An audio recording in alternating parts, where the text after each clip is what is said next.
get going. All right, let me do just a tiny bit of housekeeping and then we'll jump right in. So the calendar came out yesterday, right?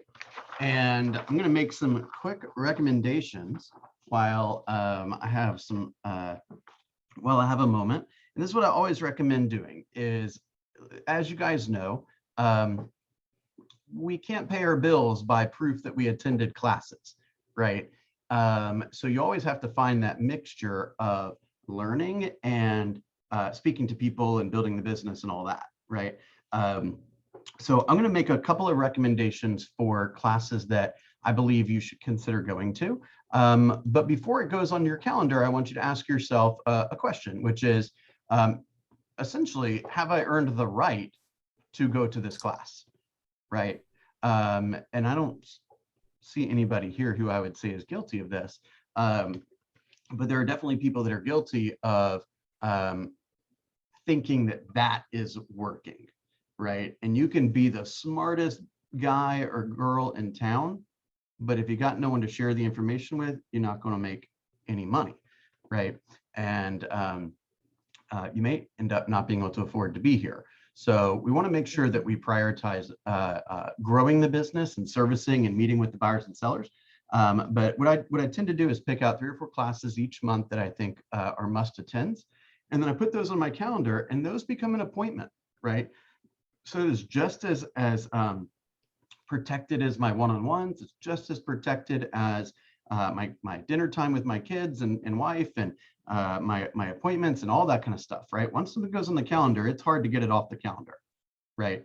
The only reason it's going to get off the calendar is, let's say I commit to an activity on the 19th of the month, and then that early that week I say, hey, I'm way behind. I don't know if I can pull this off, right? And then I have to make a decision that may not be what I want, which is I think I might have to sacrifice that commitment in an effort to catch back up. So here's some of the ones that I would recommend. Number 1, Chartmasters is this Friday. Okay, Chartmasters is from 1 to 2:30. I believe it will be, there'll be plenty of links that are sent out and stuff. And there's probably a link in the newsletter that Mel sends out every day. My hunch is that will be on live Zoomed, or I'm sorry, live from Facebook, Georgia Legacy Group. So if you're not a member of that, obviously you should become a member of that. And that's probably where you'll see the information on Chartmasters. For those that don't know, Chartmasters is a company that, an independent company. The husband, or Chuck is his name, he was a longtime exec with IBM, and his wife was a longtime agent at the Sandy Springs Market Center with KW. And for the last maybe 12 or 13 years or so, he's been running Chartmasters. And what they do is they crunch all the FMLS data and put it into these really colorful graphs that are super helpful, both for us to understand the market and of course to share that data with our consumer. Because remember, when the consumer hears us say something, they like a stat or a fact or something like that, sometimes they might be cautious of that. They might say, hey, is this guy just trying to get me to list his home so I can get paid or something? Or is this real? Like, where did this stuff come from? So it's always great to have a third party resources to share that information, right? And it's also very, very important from an expectation setting standpoint. So there's a couple of slides in particular, about 4 or 5 slides that I really like. Some are great when you're working with buyers, some are great when you're working with sellers. And we've got tons of videos that we've got posted on YouTube where I've explained those slides in the past. And as soon as the data comes out, I'll probably do a session next week on Chartmasters too. So let's go through that. That's 1 to 2:30 on this Friday, the 5th. From 11 to 1 on Monday, the 8th, as an A to Z workshop with our agent mentors, Susan Corley, Pam Sliger, and Kathy Ray. That's Monday, the 8th from 11 to 1. On Monday, the 15th, there's a business planning / client events mastermind that's actually going to be hosted both by Robin and Aubrey. That'll probably be at the office. That's from 12:30 to 3:30. I suspect that'll be on Zoom as well.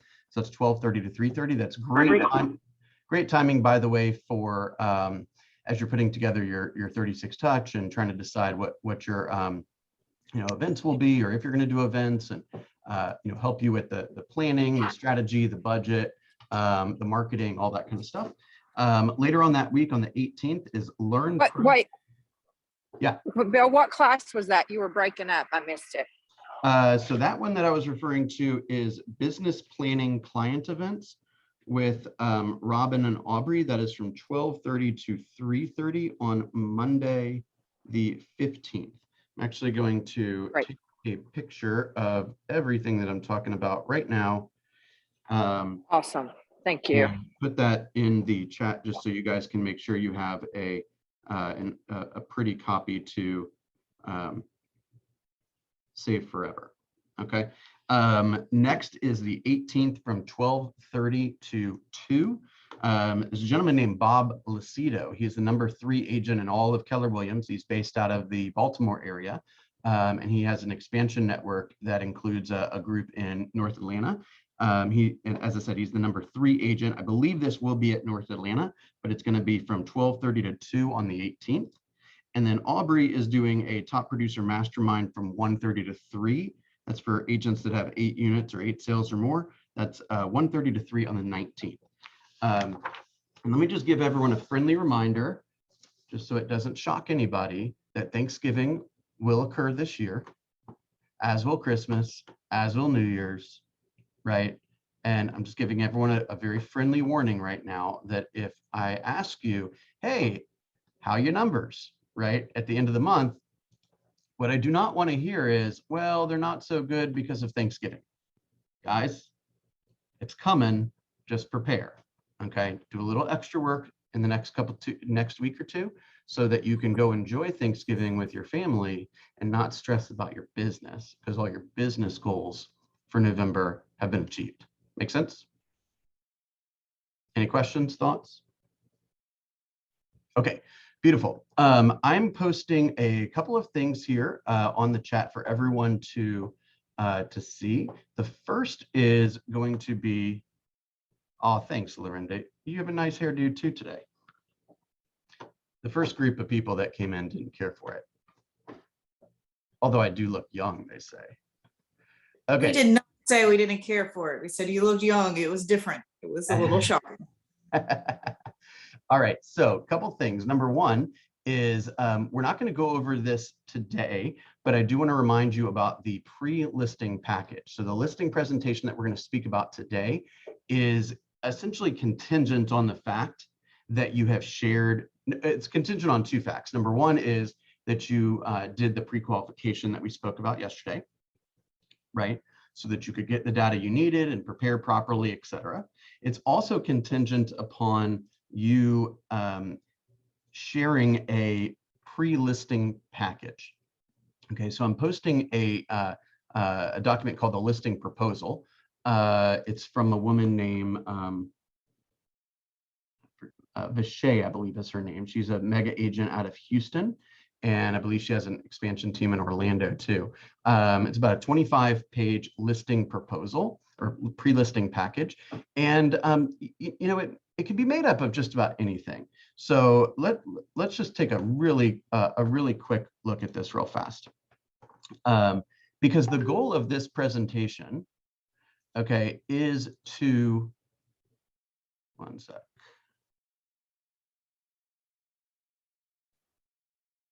All right. Bill, I'm glad you're sharing that this morning, because that's been one of my biggest impediments, just because I'm so used to having a pre-listing package, but my pre-listing package consisted of all the clients that I've served and how many properties I've sold and how quickly I sold them and the list to sell ratio. And I don't have those stats here. So I know everyone's looking at data. Everyone's, not everyone, but the C personality, the D personality type, they are looking for that data. They're going to Google you. They're going to look for all those things. So what would you recommend? Sure, I can fill out, and rip off and duplicate the marketing pages, but when it comes to, okay, why you should consider working with Crystal Johnson as an experienced agent, these are the clients I've served. I don't have that here in Georgia. Great question. I Great question. Let me give you a couple thoughts on that. The first is number one, if you don't have personal data that because you just don't have the sales or because you're new to town or whatever it is, then you can use the market center's data. I will, Lee keeps up with that every single month. And my suspicion is if it's not being done today, it will probably be done this week. Brand new data on market statistics versus in our office versus the office at large, or I'm sorry, the market at large, and we will share that with you. And it would say something like, and we can give you last month's information too. It'll say something like, you know, single family detached properties in Metro Atlanta sell for 97% of list price. At Roswell, they sell for 102% of list price. So you can say something of that nature, right? Our market center sells homes with this ratio versus the greater market at large. The other thing to think about, I know this is going to be shocking because of your personality profile and my personality profile, but remember the stats suggest that almost 72% of home sellers agreed to work with the first person they met. That's true. They only interviewed one agent. And I think that's really important to understand, as particularly as a brand new agent, is that basically all you have to do is be first in the door and not completely botch the thing. And then 72% of the chance you're going to get if you want it, right? I mean, literally people seem to spend more time thinking about whether they want a number one or a number two at McDonald's than they do who is going to be their advisor for the largest transaction they likely will ever participate in, right? Blows my mind. But understand, remember, the average real estate agent in Metro Atlanta sells less than 3 homes a year. And that's average, by the way. So half of the population sells even less than that. However, 72% of the time, the seller is going to pick the first agent that walks through the door. So you're not going to be going against, you know, Mark Spain every time. You just have to create great rapport and not completely butcher it. And most likely you should get the deal. Now, the other thing to keep in mind, Crystal, is that the consumer was not at the pre-listing package class, meaning if I were to give you a list of 15 things to include in the pre-listing package, and one was your sales price to list price ratio, and you chose not to include yours because you didn't have one or it wasn't good or something, the seller is not going to look through it and say, hey, I'm looking for the page 17 where they're supposed to put the testimonials here and I don't see any testimonials, or hey, where's the list price to sales price ratio? They just see what they see. They don't know they don't know what's supposed to be in there. You see what I'm saying? So Bill, if I may circle back to what we're talking about here, what I hear you saying and what I took away from the early bird call this morning, because I've never really paid too much attention to personality types. I mean, I know them on the surface, but I've never used them to sell because I never had to before.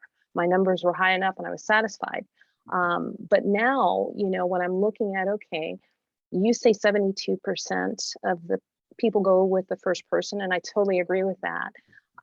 Quantity, you're saying quantity over quality at this point. Just go out there. The more times you go up to bat, the more times you're going to win.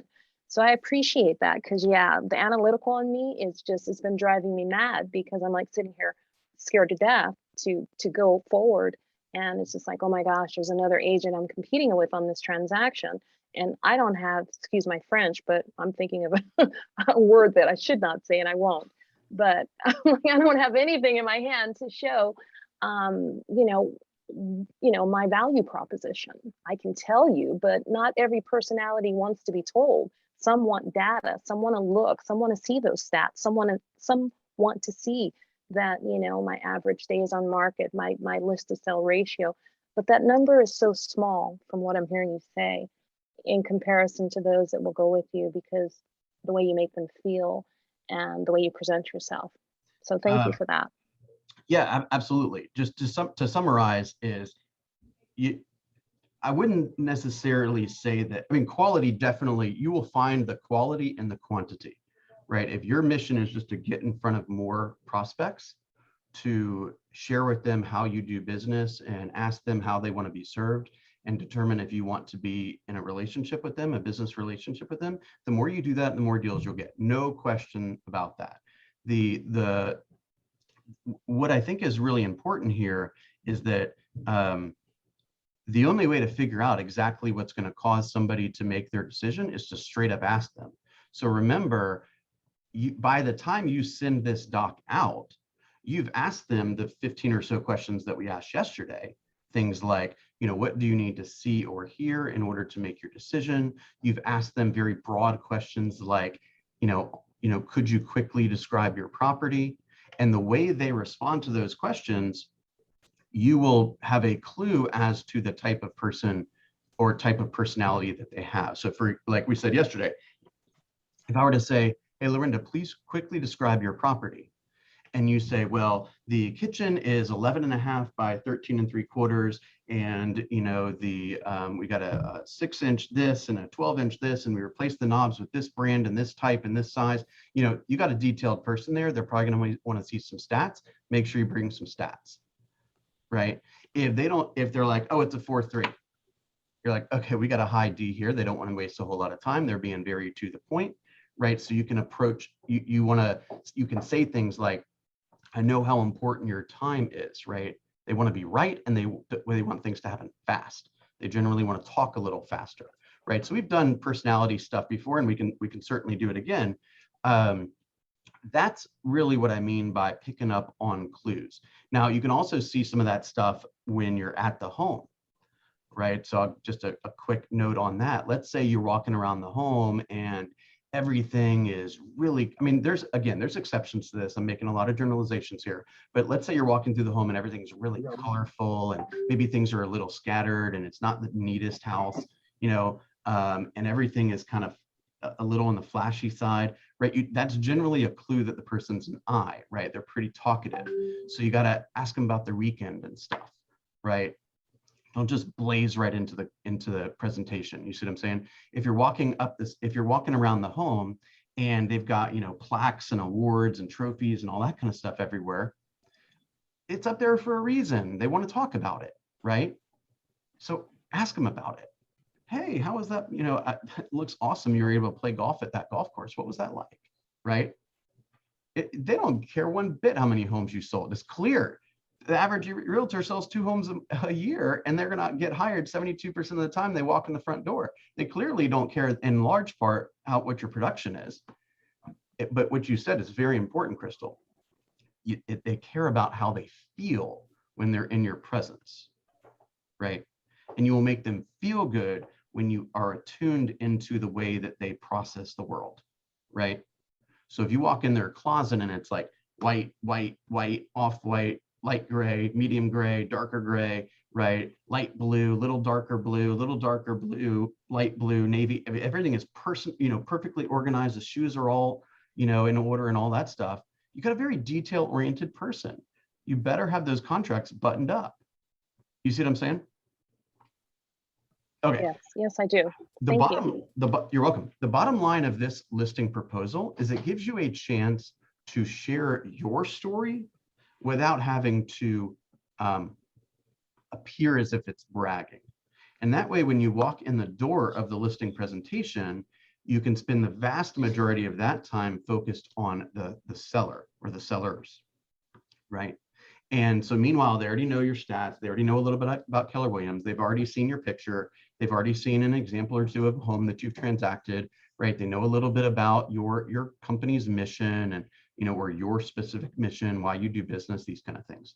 Okay, so again, the listing presentation that we're going to go through today is dependent on 2 main things. One is that you've asked those pre-qualification questions and you've done something with the answers, right? You've now prepared, you've looked to see, oh, do I need to add a slide to the listing presentation because of what I learned here, or do I need to, touch up on my knowledge of knock because they told me that they, are trying to figure out how to sell before they buy and these kind of things, right? So once you get all that data, you get a chance to make any tweaks to your presentation or even the pre-listing package, right?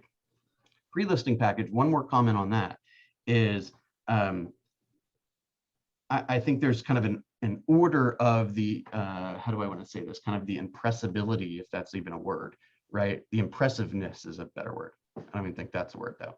Like, you could email it to them.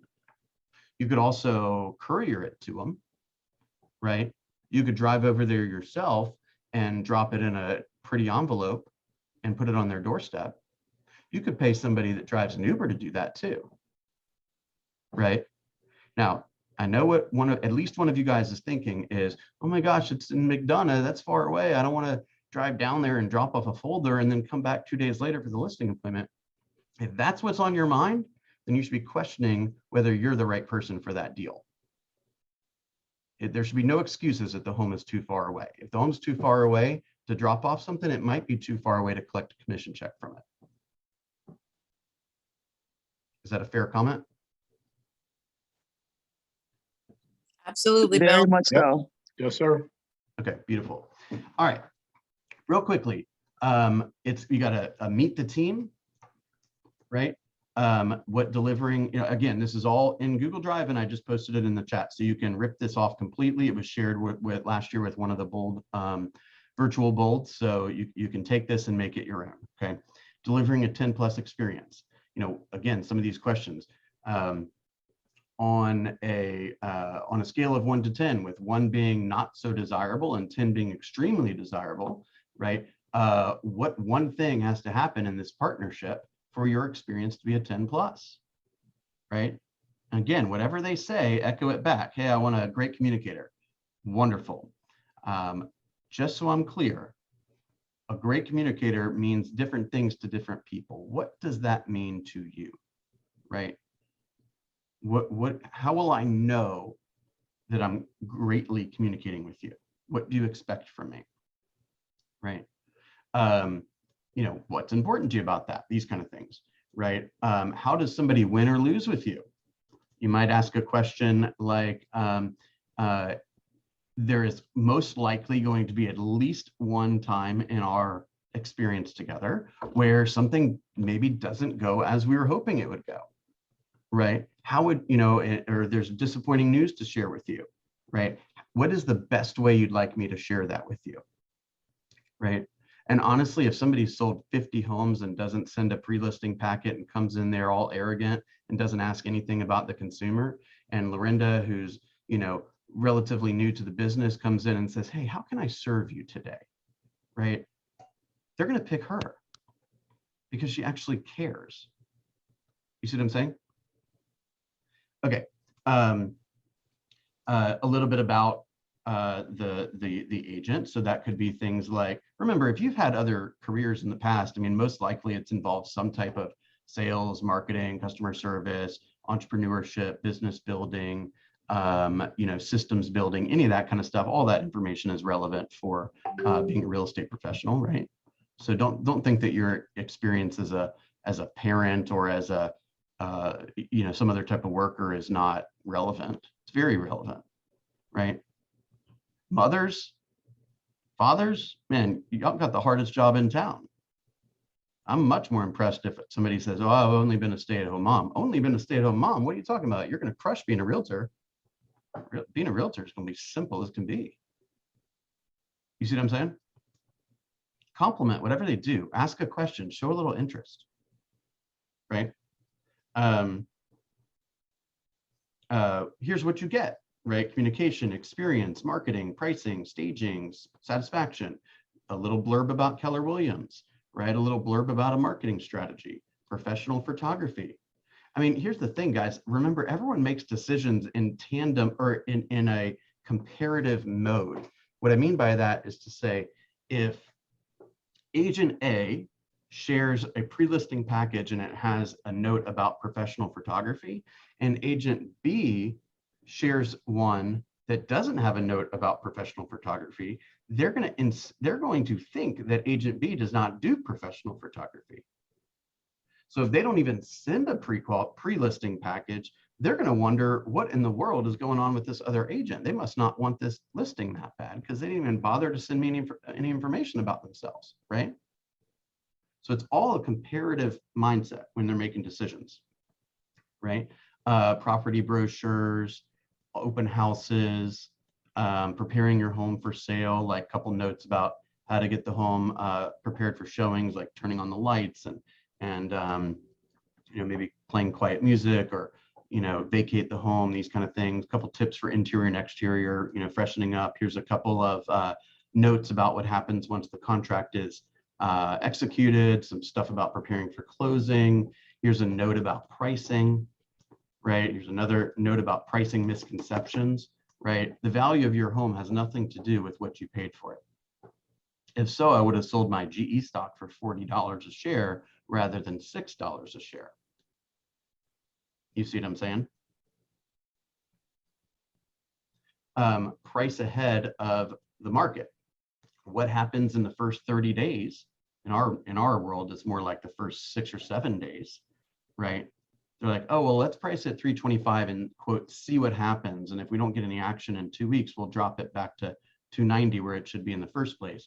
Well, guess what? Everyone thinks you got a stale house now, right? So here's a third-party piece of information to share with you on why that might not be a great strategy. Do you mind if I share a concern with you about that? Here, what MLS says is that all the activity at this time of the market is at this level, this high. Once you've been on the market for over 6 days in our market, what we are going to assume is you're going to need a price reduction to sell, and you're going to sell for a lot less than you would have had you priced it properly at the beginning. How do you feel about that? Have any questions? You see what I'm saying? Before you like come back at them with some witty remark about how you think they're wrong, remember, everyone wants to be right. So you could say, I appreciate you sharing that. Do you mind if I share a concern with you? That's a lot better of a counter than, hey, dummy, I'm the one that studies the market every day, so here's the price sign here. That doesn't go over very well. Okay. Again, some more, see how important pricing is, right? What's next? Remember, we always want to tell our people, here's what's happening next. Here's some moving checklist things like, changing your magazine subscriptions and business accounts and that kind of, pharmacy and that kind of thing. Raving fans, a couple testimonials, right? That's it, nice and simple.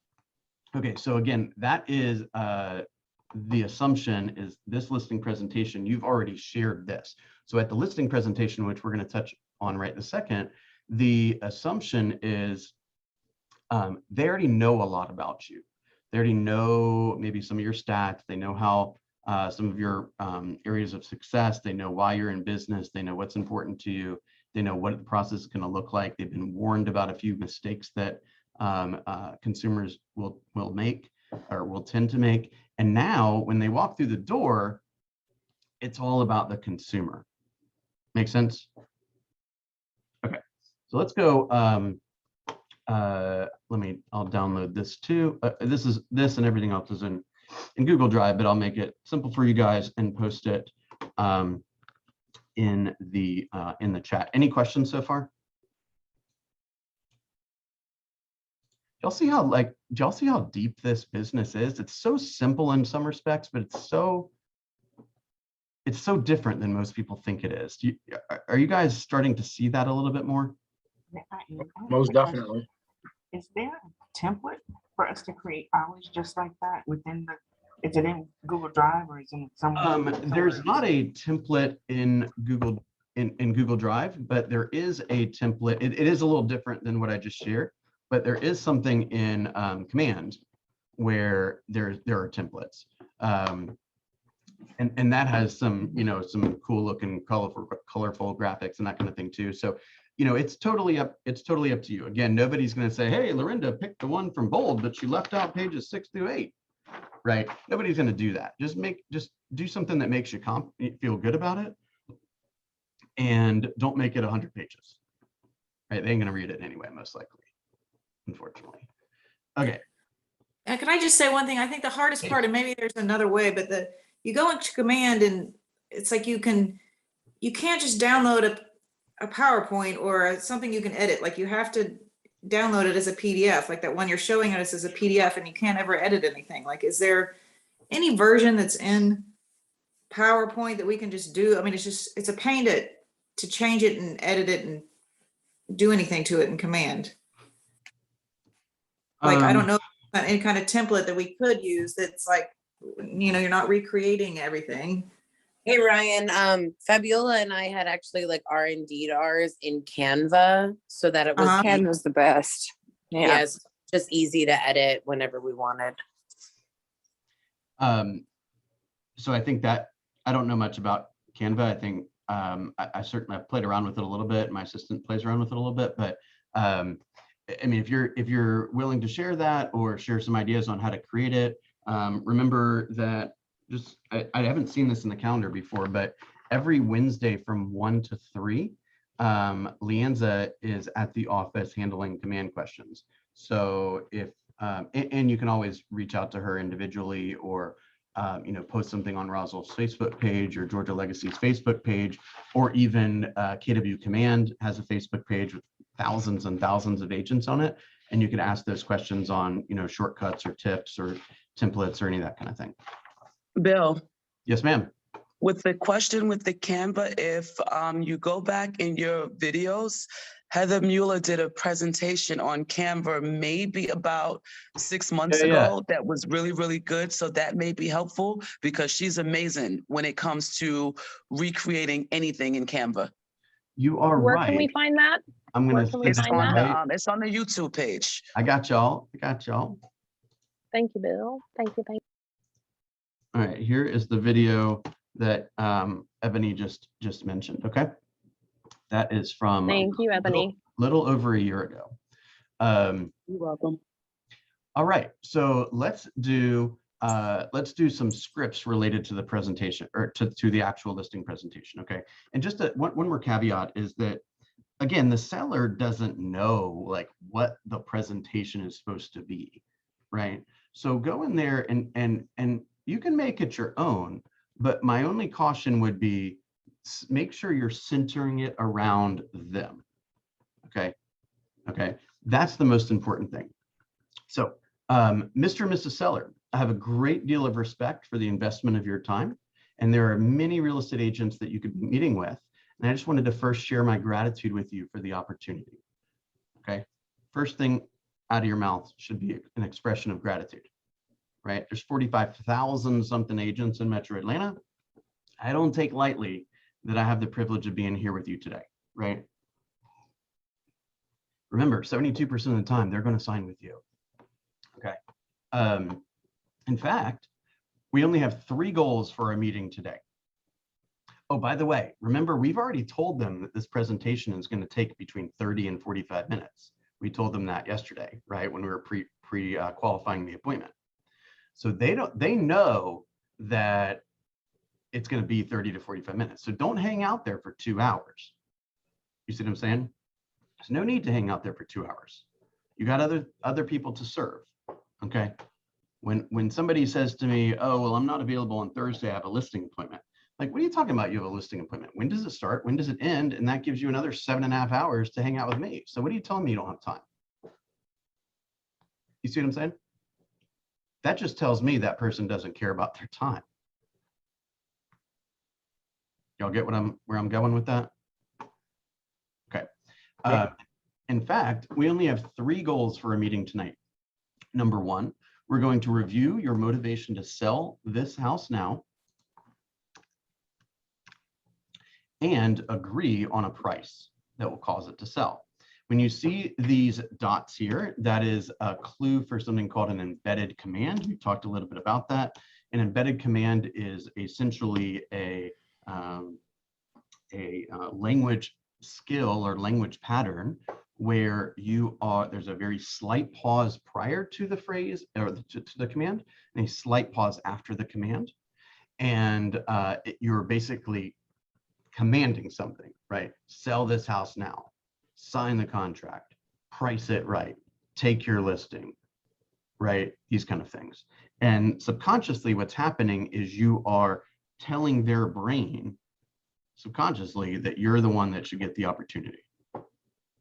Okay. And we say it with what's called a downswing. Sell this house now, not sell this house now. But wait, should I not sell it now? Right? You don't want to create curiosity. You want to create confidence. Okay. And we will agree on a price that will cause it to sell. Subconsciously, you're telling them, I mean, they know this, but it's written this way for a very specific reason. If we don't agree on a price, it ain't gonna sell. That's basically what you're telling them. Okay. Number 2, we'll take a moment and I'll answer any questions that you may have. And number 3, we'll decide tonight, another embedded command, decide tonight whether you want to work with me. And I'll decide if I decide, hang on. Okay, this should say whether or not, sorry. We will decide tonight whether or not you want to work with me, and if I decide not to take your listing. Okay, that's written there for the high eyes who don't want to, they want to be friends with everybody. Okay, and they'll say, wait, why? Perhaps they'll say, why would you not take my listing? Right, and if that happens, then you could say, well, it doesn't happen a lot, but for instance, you may not choose a price that will help your house to sell, or you may want me to pay for marketing that I know will not help your house to sell, right? If they want you to take out an ad in the AJC or something. I mean, when was the last time we used that type of marketing, right? So again, when you see a presentation and it's written by professionals, if you start taking things out and say, oh, that doesn't sound like me or something, a lot of times what you're taking out is something that's specifically put in there for a personality type that you're not that familiar with, or perhaps it's not your personality type. And so it sounds a little strange to you, right? But remember, whenever I'm sitting down with you guys and talking about your goals, what I am very careful to say this. I don't say, well, you're going to go on 25 listings and then get 19 of them. I say you're going to go on 25 listings and you're going to take 19 of them. Meaning the choice is yours, not, yes, they have to agree. But if I get in front of a seller who's rude and uncooperative and a bigot and not respectful and these kind of things, then I'm going to choose not to take their listing. Make sense? Okay. So I have 3 critical questions for you. Number 1, do you really want to sell your house? Number 2, are you willing to price your house to sell, or would you like it to sit on the market? Number 3, do you want me to sell it for you? At that point, they're probably going to say, well, I don't know, you haven't barely started the presentation. It's okay, just let it slide, just let them say whatever they're going to say, right? By the way, the very first minute or two of the meeting can be a little weird sometimes, right? So you walk in the door and you say hello and you shake their hand and they're holding the dog back or whatever, and they haven't quite invited you in and you don't know what their masking policy is or whatever. There's just a lot of weird things going on, right? So I'm gonna just a quick COVID sidebar is be prepared to be respectful of their wishes. Okay. There are some people who think, that literally have not left their house in 1.5 years. There are some people who think that COVID is bogus. And there are some people that are, being, doing whatever they need to do to feel okay. Right. So double check with the person that you're meeting with to make sure that you are making them feel comfortable. Okay. If you're sitting at the kitchen table not wearing a mask because you don't want to wear a mask, you're probably not going to make friends if somebody is really particular about that, right? It's not a political discussion. It is, if you want to do business with other humans, you better make them feel comfortable. If they want me to wear ice skates while I'm sitting there at the kitchen table and they ask me nicely, I'll probably put them on. Does that make sense? So Bill, it does make sense. So what about for the person who wants to wear their mask? Do you think that's causing any hindrances of because it's all about rapport and mirroring and matching, and I for one am all about wearing a mask and keeping a mask on just because I'd rather be safe than not. Do you think that's an issue because, like you said, everyone is different and many people do not wear masks? Are you asking me if they're wearing a mask? No, if I'm wearing a mask, which I do you think that is a a challenge for the person who's sitting at the table and they're not Yeah. wearing masks. Yeah, potentially. Yeah. The question Yeah, is, I think so too. but I mean, it's it- also important for you to feel comfortable, right? So you might say something like, hey, do you mind if I keep my mask on? Right? What are they going to say? No, take it off. Say, okay, well, you're going to have to make a decision. Are you going to compromise your beliefs on safety in order to appease this person, or are you going to hold your ground? I mean, God, I hope that I guess you can make a joke of it and say, look, I'm going to remove this just for a moment, just so you can see I have teeth and not fangs, and I'm putting it back on. I think that might be a good way to handle it, right? Just say, hey, I'm real, and then put it right back on. If you feel more comfortable with the mask on, then don't let anyone tell you otherwise, right? It's kind of like, it kind of reminds me of that phrase that says, I think it's a Dr. Seuss phrase. It says, those that mind don't matter, and those that matter don't mind. You guys ever heard that? Like, Yep. if somebody's going to not hire me because I prefer to keep, I don't even want to, like, even saying like, if I'm wearing a mask, I'm more safe is controversial sometimes. But like, if you desire to protect yourself in a way that makes you feel comfortable and somebody else minds, you should be asking yourself, do I have enough leads? Because I probably need to go find some more leads so I don't care as much about this person. Make sense? You with me? Make sense, Crystal? Okay.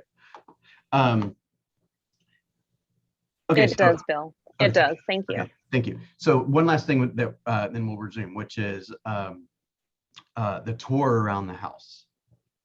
Okay.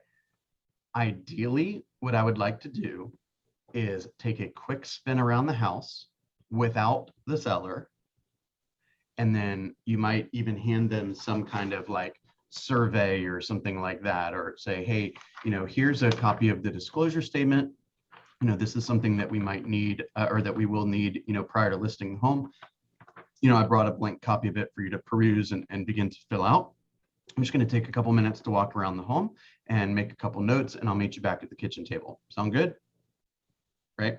The idea there is I don't really want them walking me around the house, because without them, I can do the house in about 4 minutes, 3 minutes.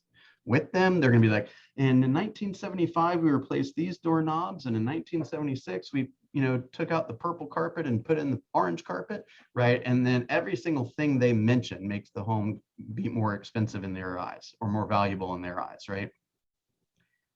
I know there's some people that will say, no, seriously, what kind of type of job do you have? And is it faster when you do it without somebody or something like that? I've heard those lines about like kind of pushing back a little bit on walking the house alone. I never really did that. I tried hard to do it myself. If they were really pushy, I just let them do it, right? But I also don't want to spend an hour walking around a home that I might not even be interested in listing. You see what I'm saying? So let's get to the kitchen table first. Let me make sure you're not crazy, and then I'll look at the home if I feel like I'm going to get the opportunity or if I want the opportunity. You'll follow that? All right, so we've sat at the kitchen table. We've started these phrases. Okay, now this runs kind of parallel to the listing presentation that's within in Command. Okay, so there's a slide that says your needs come first. It's all about you. So I really like this part of it where it says, hey, visualize your dream scenario for selling your home, right? What's the one thing that has to happen to make this dream scenario a reality? Just hear what they say, right? How can I make that happen for you? Why is that important to you? Or you might say, what is important to you about that, right? If we could just add one more thing to make this process even better, what would that be? Why is that important, right? What do you need to see or hear to help you make your decision on the agent that you're going to be hiring, right? So they're basically telling you what they want and how they want to be served. Now, if they start talking about how all of the, how they've moved a bunch of times how they didn't like their old agent and these kind of things, then I would push on that just a little bit.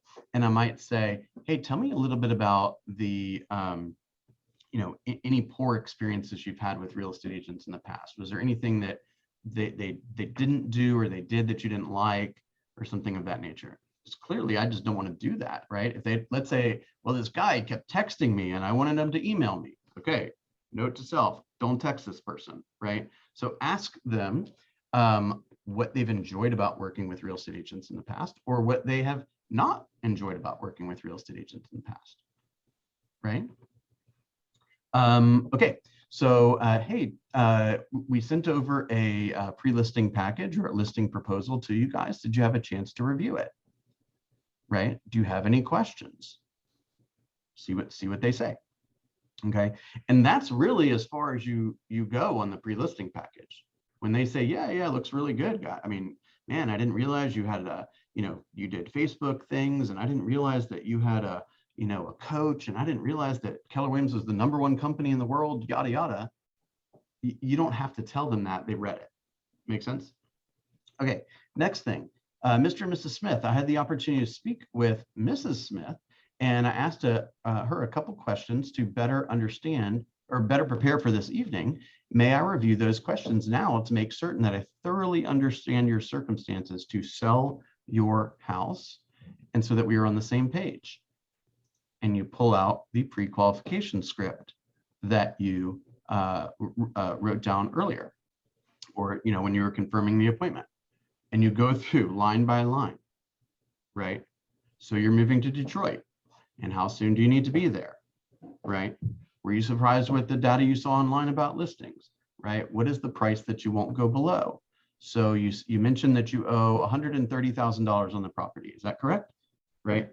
And do you plan on interviewing, or you mentioned that you don't plan on interviewing additional agents for the opportunity to sell your home? Is that correct? Right. You're confirming everything. What you're telling them is that you care enough to ask the questions. You understand asking the questions is an important part of preparation. And you are proving that you're listening, right? And that you took the time to take notes and really you're taking their situation seriously. Make sense? So you're going through all these questions. Okay, next. And so this actually has a review of some of those questions. Okay, we have, sorry. There's some Chartmaster slides that I like to kind of have in my back pocket here. I'll come back to that in just a second, right? One of the things that I like to do is I want to be prepared with 3 different types of property, okay? Active homes, pending homes, and sales, okay? And I would look for at least 3, if possible, at least 3, maybe as many as 5 active listings that the future buyer may consider when considering the subject home, right? So if there's another home that's around the same size and age and in the same neighborhood or same school district or something like that, I might say, okay, so our property will be competing with this one, and this one. This one's listed for $425. It's been on the market for 2 weeks. This one's listed for $435. It's been on the market for 3 minutes. And this one is $400, and it's been on the market for 6 months, right? You say, okay, so this one has a fenced backyard. This one has updated bathrooms, right? You're really going through the details. If you want, what you could do is have, an iPad there, a computer there, and say, hey, you want to look at the pictures with me, right? I mean, you are really, you can spend time doing this if you'd like. If you are feeling that the seller would appreciate this, right? And I mean, don't be surprised, by the way, if you walk in the door and say, hey, it's Bill Linkwold, it's 4 o'clock, had a 4 o'clock appointment, and they're like, I loved your pre-listing package, where do I sign? Don't say, oh, hang on, I got a 30-minute presentation I just want to work through with you. Just get the damn paperwork signed, okay? And then you can walk through the house and take notes and give them a disclosure statement and go through the fine details, okay? Get the paperwork signed. That's the whole point, okay? So you're reviewing the sales with them, right? Here are some actives that you'll be competing against. Here are the winners, meaning these are the people that went under contract, right? And you can share with them, hey, this home was on the market for 6 days. This home was listed here and then went to here, and that's when it went under contract, right? You're explaining that stuff to them. And then here are the sales. So any buyer and their buyer's agent and their appraiser are going to be familiar with this type of data here, okay? And because the consumer is going to make decisions based on comparing one home to another, then we need to be very careful with pricing our home so that it becomes a more valuable opportunity than the next opportunity, right? And the goal is not necessarily to fire sale the home, but ultimately you don't want to help somebody else sell their home, right? If this one's on the market for 500 and it's virtually identical to your home, and this one's been on the market for 2 weeks at 500, why would I price it at 500? And definitely shouldn't price it above 500. The market's rejecting 500, right? So go in at 490 or something and get that thing sold, right? And oftentimes, in order to make a seller get better at making a decision that's more in line with what's going to cause them to be successful, you need to oftentimes help them think like the other party, like the buyer, right? So if this home, and this home were on the market together, think about yourself as a buyer, Mrs. Smith. Which home would you pursue, right? I'm not asking you to fire sale it, but you do want to sell it, right? Or would you prefer that we help your neighbor sell? Make sense? Okay, so based on all of these comparables, this one priced here, and this one priced here, and this one priced here, what do you feel like we should price your home at so it's positioned on the market to outperform any and all of the other properties for sale? Okay, once you guys settle on a price, get the paperwork signed. I know, don't be like, hey, my office requires that it gets signed on DocuSign, so I'll send it to you when I get home. No, get it signed, bring a copy, upload it, okay?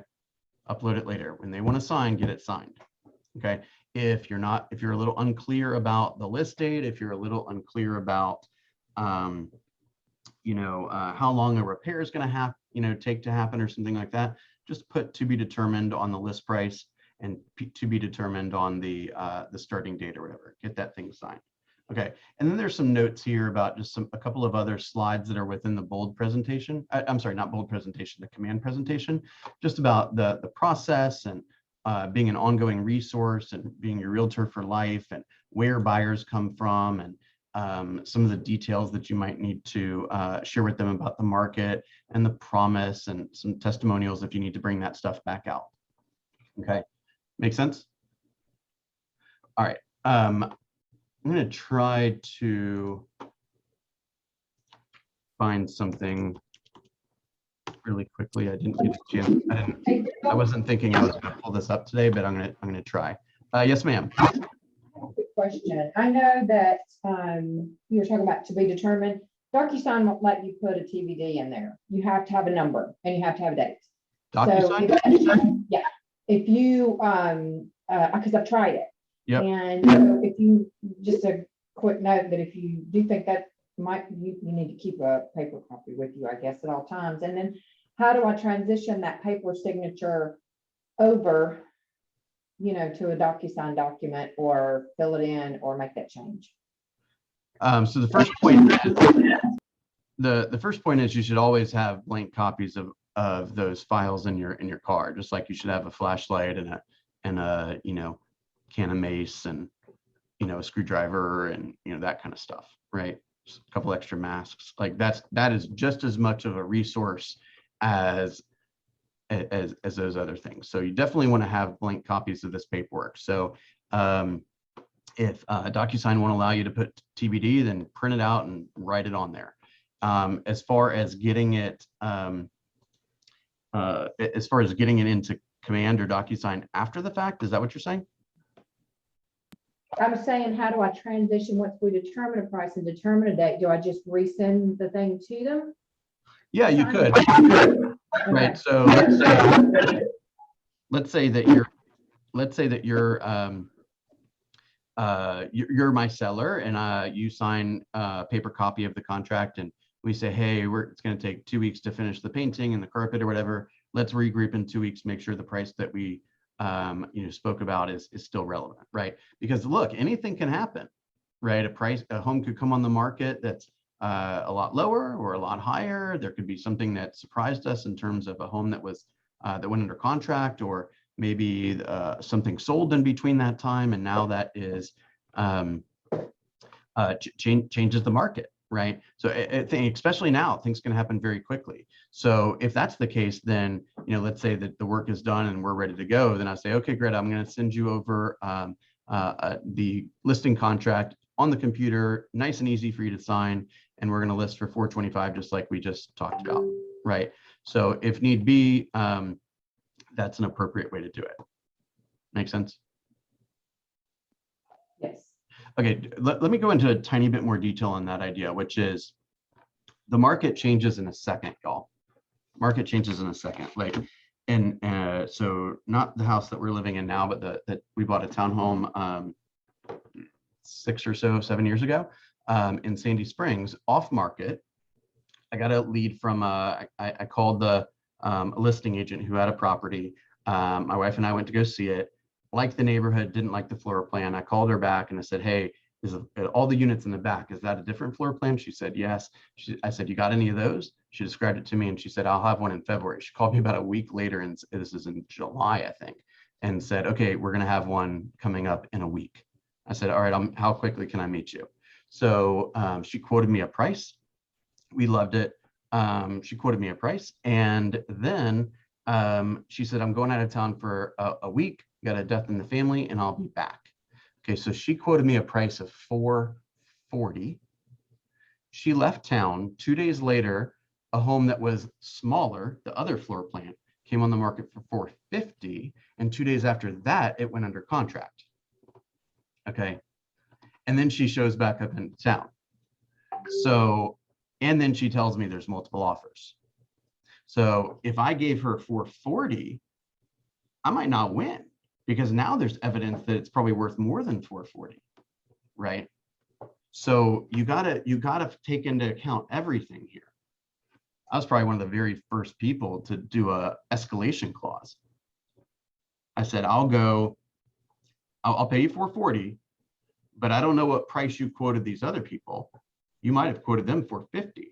So I could give you list price, but I'll still lose, right? So I said, I'll give you $440 and I'll go $5,000 higher than anyone else, up to $465, right? I definitely set myself up to get screwed. Luckily, she was very honest. And let me rephrase that. Not getting screwed, because that's the number I put out there. I was willing to pay that, right? So I wouldn't have gotten screwed. I would have been taken advantage of. There is a little bit of a difference, okay? So I said, I'll give you $440, $5,000 higher than anyone else. And she called me. She's like, are you serious here? I said, I'm dead serious. My wife loves this home. We want to win. What's it going to take? She said, I'll sell it for $440 right now. I like you. See what I'm saying? So again, this is about building relationships with your real estate peer partners, all the people in your office, all the local people that are real estate agents, all the vendors and professionals, your people in your database, the people that should be in the database, the people you meet at the open houses. Just be nice and curious, right? And helpful. And you will find that more and more people want to support you. Does that make sense? All right, just a real quick note. I saw this question in the help chat. Lorinda asked about photographers. Remember, we do have a relationship with Imoto Photo, IMOTO. And if you look at the weekly email that I have sent out, there is links to price sheets and contact information of the point person for that company. And it's not a huge discount, but they do offer a discount for Roswell productivity coaching clients. And I believe they service all areas, and their stuff is actually really good. And they have a very quick turn time. So don't forget that we have relationships with both a contract to close company and a photography company that provide discounted rates for us. If y'all have 2 more seconds, I'm going to show you just one thing on Chartmasters, and I'll show you a couple of my favorite slides. Okay.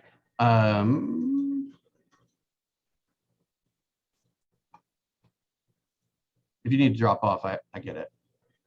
By the way, at 10 o'clock today, is Melissa still here? Melissa, tell us what's going on at 10 o'clock today. Hey, Bill. Sorry. Yeah, I'm walking to the car. Whoever would like to meet me at the office, we're going to meet outside of Bill's office in that little conference area. And we are going to do some script practice on the seller pre-qual that we did yesterday during the call.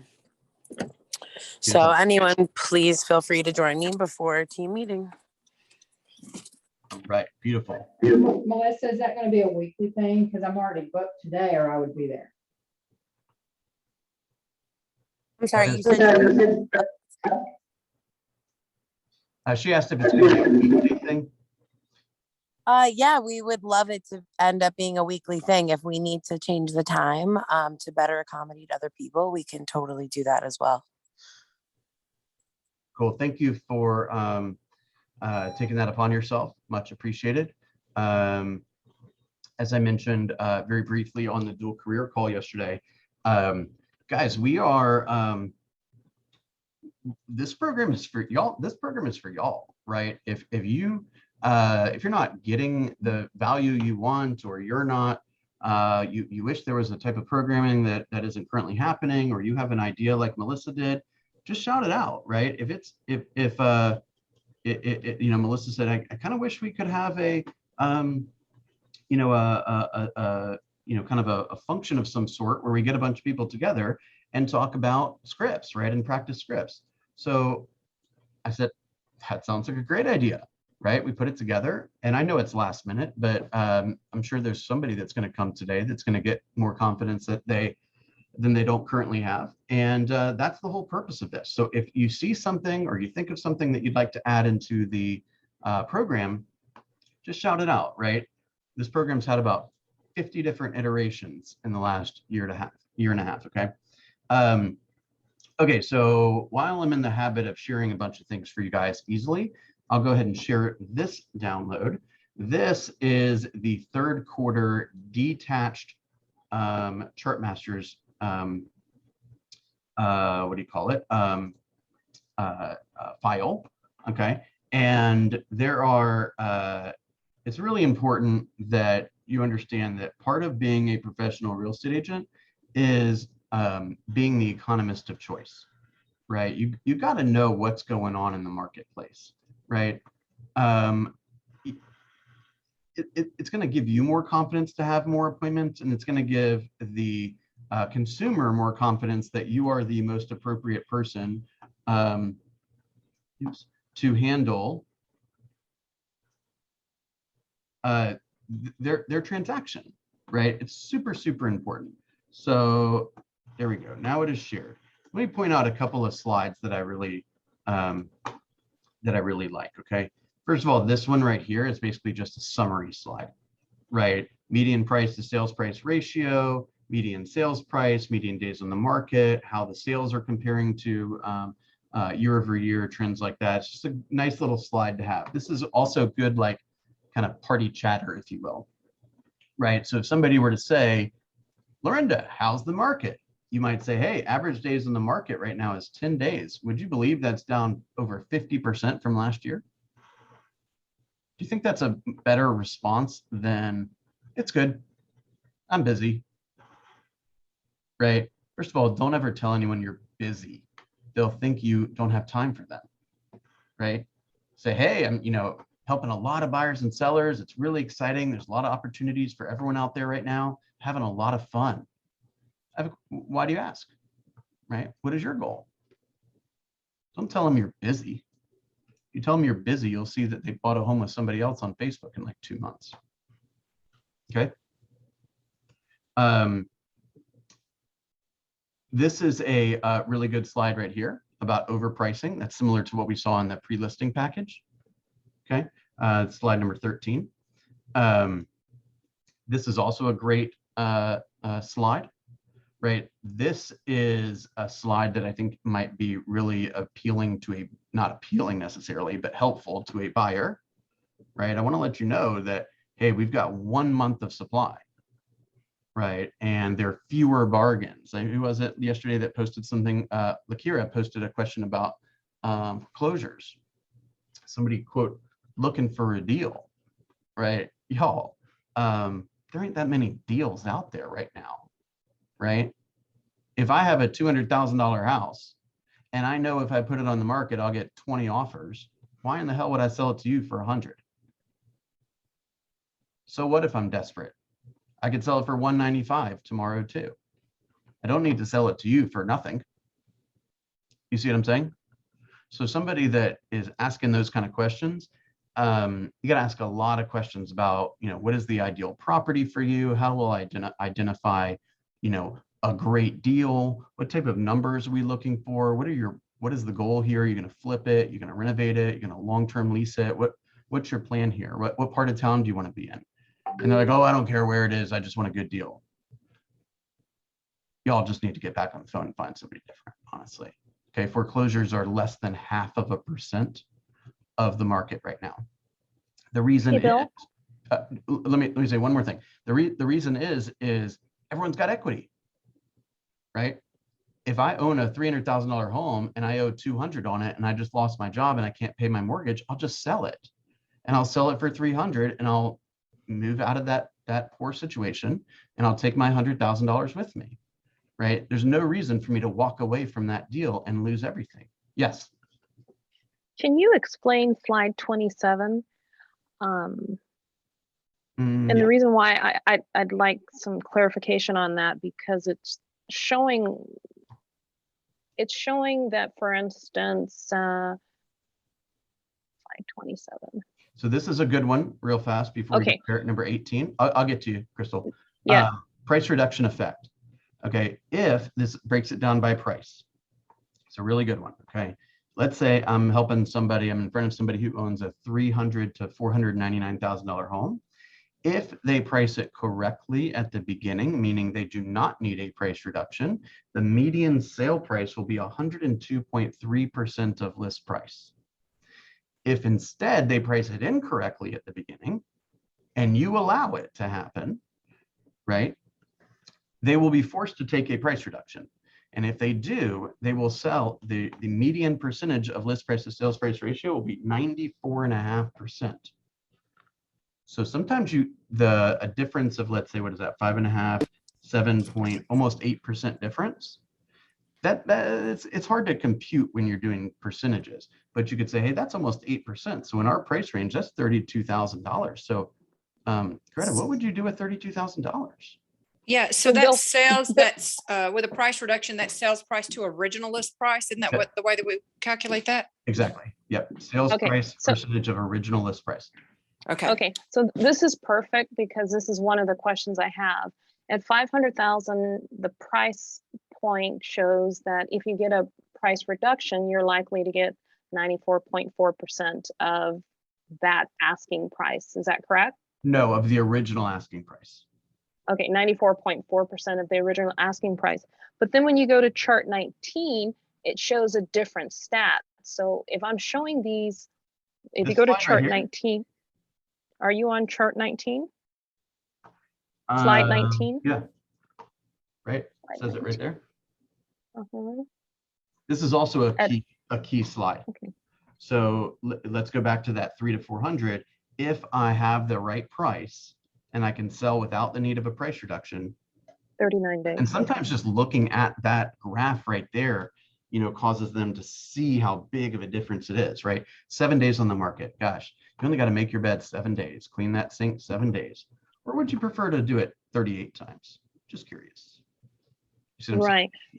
Okay, So so chart let's find that 18, chart slide. 19, and chart 27, they have different figures. All right, and let's figure that out real fast. So 27 is here. Mm-hmm.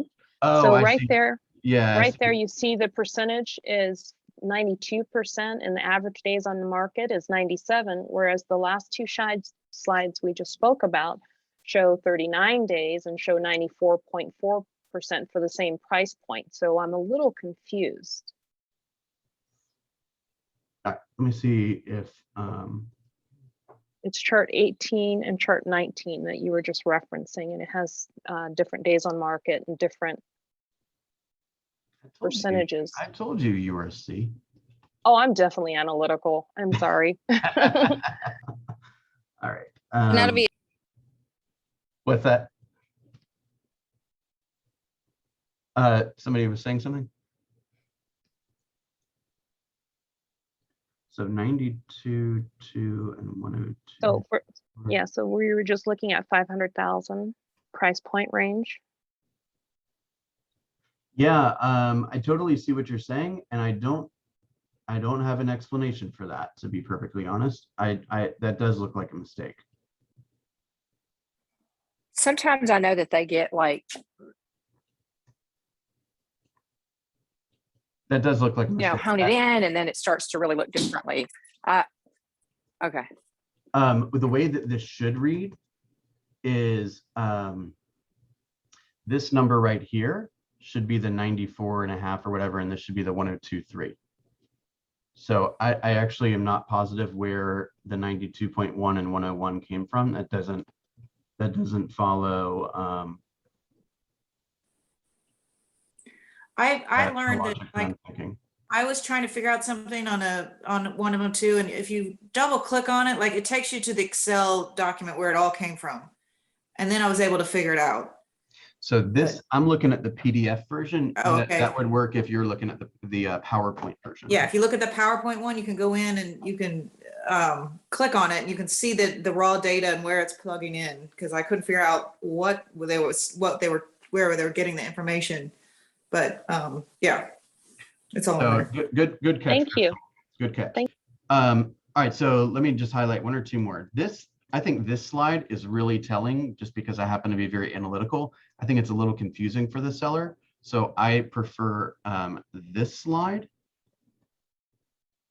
By the way, just because they think it's a great market, you still have, 500 to 750. You still have 17% of homes are not selling. They're failing to sell, largely because of overpricing. So if you stick a $700,000 sticker price on a $600,000 home, it ain't gonna sell. You see what I'm saying? So you can't just get crazy. This is the slide I think is probably my favorite slide in all of Chartmasters. You take 100 properties. This is for all prices. Okay. The median number of ones that will not sell is 14. Those will not sell because of overpricing. Okay. So therefore, the other 86 of 100, 86% will sell. 14 of those, which is 17%, will sell after a price reduction. The median number, or the median data on that, is 93.7% of the original listing price is what the seller will get, and days on market of 42 days. If, however, the property was priced correctly, then they'll get 101.8 and in 7 days. So that means that if you're driving around town, about 28% of the homes that you see are overpriced. Half of them will only sell after a price reduction. The other half aren't even going to sell then. Okay, so just because it's hot doesn't mean that you can price it for anything you feel like pricing it for. Okay. Thank you for explaining that one. You're welcome. This is also a very good one. This is probably one of the most helpful slides that you could show a buyer, right? Well, I want a deal, right? Let me ask you a question.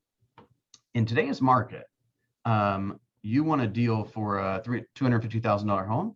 I need you to understand that 69.9% of consumers will pay list price or more than list price. If a seller understands that, help me understand the motivation for selling it significantly below value to you, right? I'm trying to debate whether I'm going to say this, although I'm going to say it anyway. And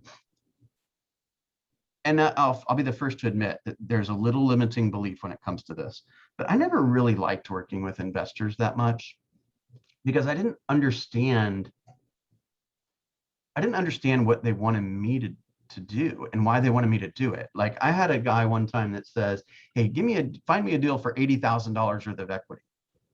Right? This is back when the market was terrible. And I found him something that had about $50,000 worth of equity, and I sent it to him and he yelled at me. I said 80. Why are you sending me this? Why are you wasting my time? And at that moment I said to myself, wait a second. So I'm going to hand you a deal where you're going to make 50 grand and I'm going to make 3%. I don't know if I find the logic here. I think I'll buy it.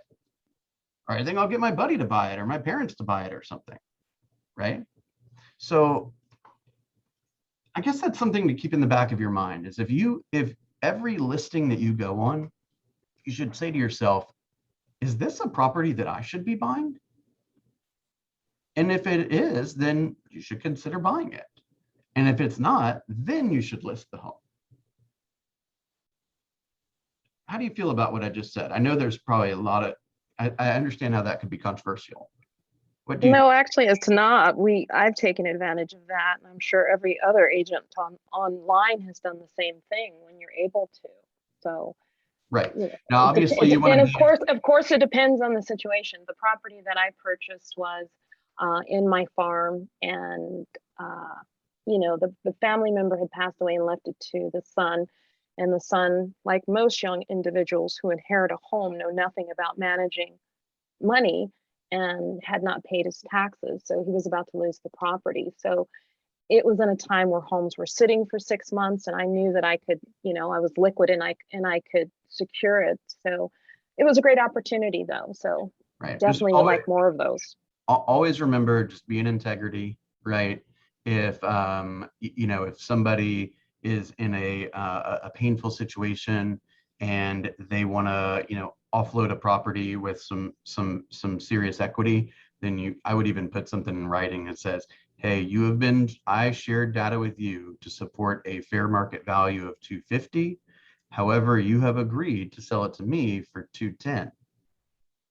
And as long as I have proof of writing and receipt of that proof, then I'm willing to buy it from you for 210 without feeling bad. But I'm not going to steal equity from some old grandma. Make sense? All right, we covered a lot of stuff today. So I really like slide 29. Okay. There's also this page right here is just summary, right? I mean, guys, we make a lot of money to help buyers buy and sellers sell. I think we owe it to ourselves to make sure that we understand the market, right? That we are guiding our people and asking the right questions and giving them, you know, things to think about. You know, there was, you know, many of you guys know I pretty much got my business off the ground working with rentals, and I didn't intend for it to be that way, right? Back when the market was terrible, you know, 12, 13 years ago, I didn't have any problem getting listing appointments. I got plenty of them. Problem is we were all over the place with price, right? I'd say, okay, here's the data. It says your home should sell for 250. And they're like, well, the problem is, sir, I bought it for 350 and I can't sell it for 250. So, okay, I agree. What should I do? What can I do to help you? Right? And we put a renter in there. And then every year we'd have another conversation. Hey, it's probably worth 260 now. Okay, stick another renter in. Okay, next year. Okay, it's probably worth 270 now. Up, stick a renter in. Hey, now it's worth 380. All right, time to sell. Right? But I could have pushed those guys to sell their home at a different time. I didn't do that because I wanted the long play. Y'all see that? All right, I know we went way over today. Thank you. I hope today was helpful. Did you learn a lot today? Yes. Yeah, it was great. Thank you so much. Yes, All right. I have a question before we get off the phone. Yes, please. Okay, it's a novice question, so don't bite my head off. I never bite your head off, do I? If I've ever bit your head off, I apologize. No, you don't. You know me. Okay, so when I'm trying to find out how much equity somebody has in their home, like, is that just based on the appraisal value? Like you said, if it gets appraised at 250 and they will allow you to list it at 210, am I assuming that the difference between the 250 and the 210 is the equity in the home? Like, how do I? No. So that's actually two totally separate things. So let me define the terms real fast, and then I think you'll probably have your question answered. Okay. So the value of the home is completely independent of the equity. Okay, meaning if you own a home for $250 and have a $200,000 mortgage on it, your equity is the difference, $50,000. If I have a home that's $250 and I have no mortgage on it, then my equity is $250. But just because of our equity positions or how we have financed the ownership of that property, that has nothing to do with the value of the property. Now, yes, equity is determined by what is the value, but just because I don't owe anything on my home doesn't mean I should sell it for any less. Does that make sense? It does.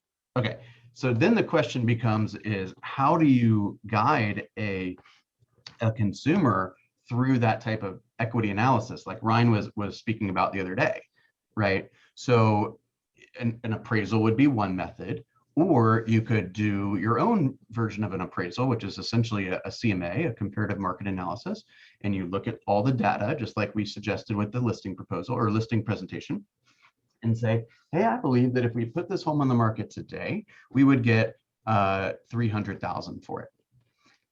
Mrs. Eccles, what is your current mortgage balance, right? And you would say 220. Okay, so then we have 80 grand of equity.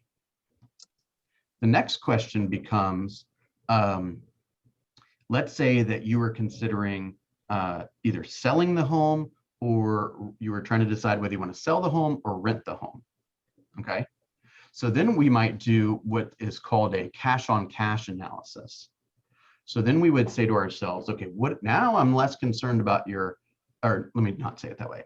I would say, okay, Mrs. Eccles, what is your exposure each month or each year, right? Meaning, hey, I pay $1,500 for my, pity payment, my mortgage, interest, taxes, insurance, all that. So $1,500 bucks. Well, what could we rent it for? Let's say we could rent it for $1,600 bucks. Okay, so I'm going to make $1,200 in passive income this year by owning this property and leasing it out to this guy. And if I pay somebody the first month's rent to help me pay a real estate agent, a month's rent to figure it out, I'm basically breaking even. It's time to sell, right? Because your $80,000 in equity is creating no income for you. So it's essentially it's worse than having it in the bank. Does that make sense?